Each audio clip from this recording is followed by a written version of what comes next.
But her response to me was, "Hey, I'm doing a new show, a new reality show, where I actually do house calls and helping people date.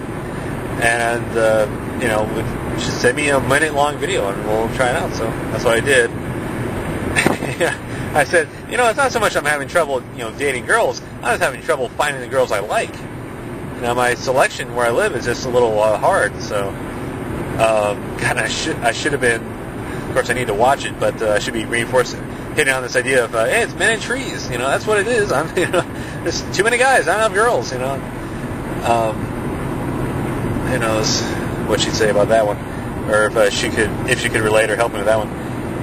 So, and I told her, come on, or help me find girls in San Diego or Los Angeles, I'm halfway tempted to say, help me find a sugar mama, so I can, basically just kind of live off of her and spend my days writing and, just treat her nice, Hey, I can do it, I don't mind. But I don't know. As with love, this, not always working out. Ooh, let's see if I can do these curves while driving.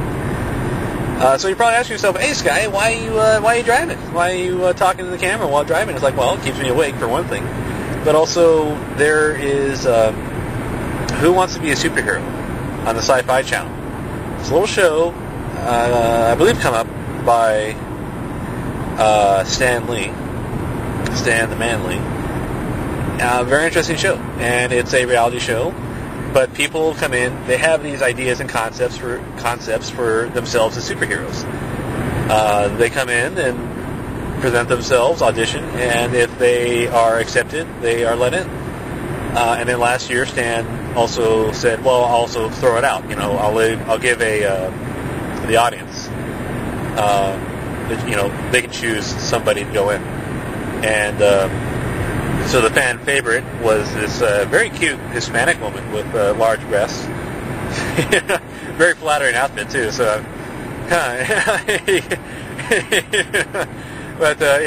she took it in stride. She actually was quite a fun person to watch because she was very fiery and feisty. So it's really added,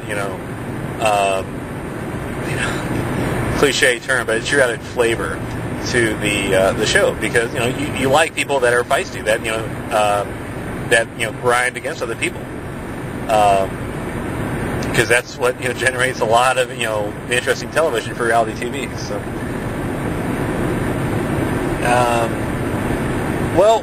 so Who Wants to Be a Superhero? I'm going to go audition, and I'll probably post the thing I got for it online.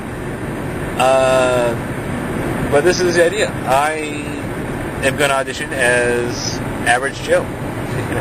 It's a simple little idea. And if anything, they'll probably laugh at me and say, look, buddy, you didn't think about your character. And I'm like, I've been thinking about it for a year. I was like, yeah, right.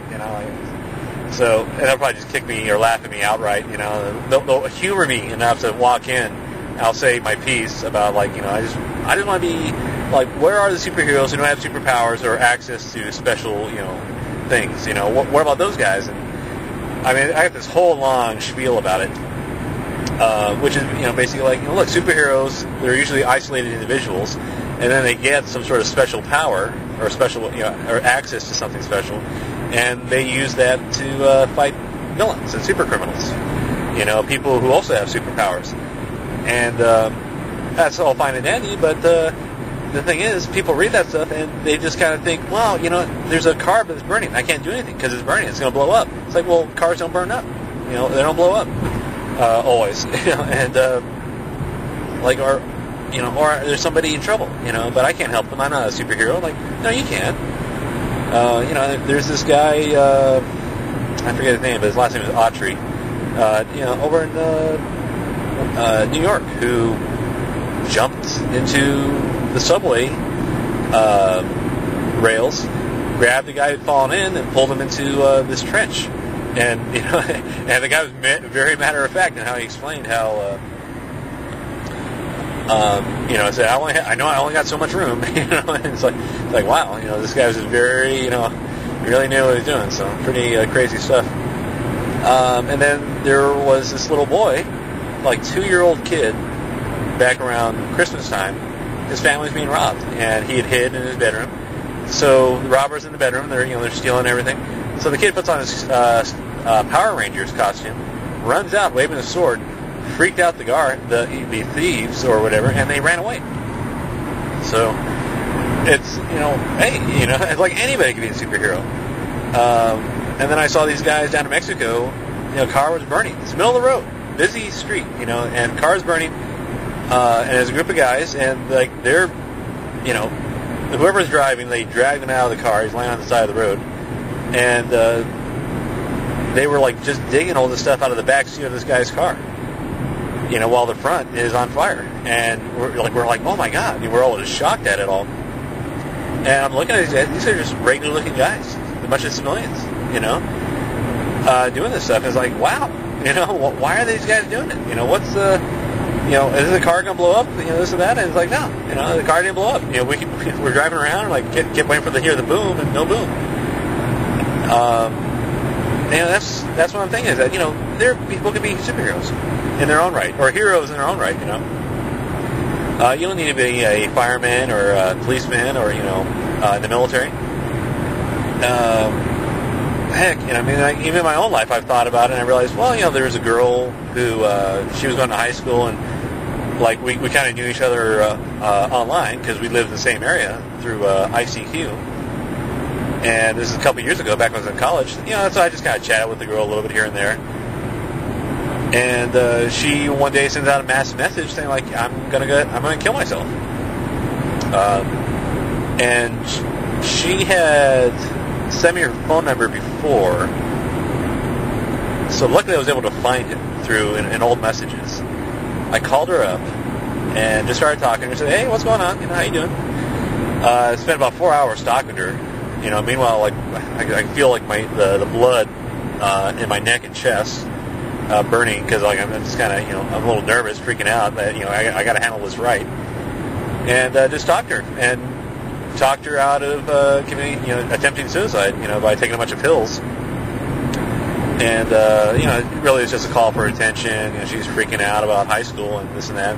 She had a boyfriend, and she was upset over something at school. And I was like, it doesn't matter. It's just something stupid. You're gonna get over it. There's more to life. So I managed to convince her. So I did that over in Hawaii. I was hanging out with this woman who was an invalid. She couldn't get out of bed sometimes because she was in so much pain, and I just spent time with her, hung out with her, brought her food, walked her dogs, sat and talked to her. She really appreciated that. That to her, I was a hero because I just donated my time to her, my time and attention to her. So I was glad I could provide that.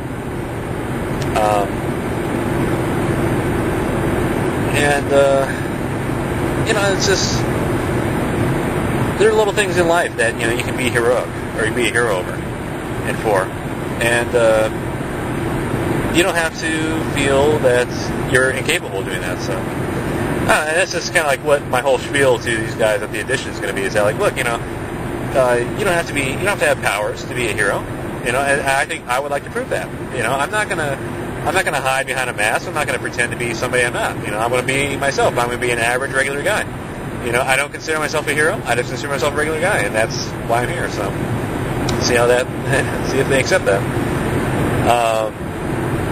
And who knows? They might just put me up there and say, "Well, we reject this guy." But who knows? Maybe the masses might say, "Well, yeah, we like what this guy is representing." Say, "Hey, hey, I can be a hero. Anybody can be a hero." So let's try it out. And the other thing is that they showed the challenges these guys face, and there weren't really that difficult challenges, but it was all about the mind. Are you smart enough? Are you capable enough? Do you have the right proper judgment? Do you know what's right and proper? And it's like it's and what's really this would be the kind of the bad thing is a lot of people did not agree with the judgments that Stan Lee casted in getting rid of people, and the reason, I think the reason why is because Stan Lee, for one thing, he and the other producers of the show, they were struggling to figure out ways to get rid of the guys, because a lot of the people were really good, sincere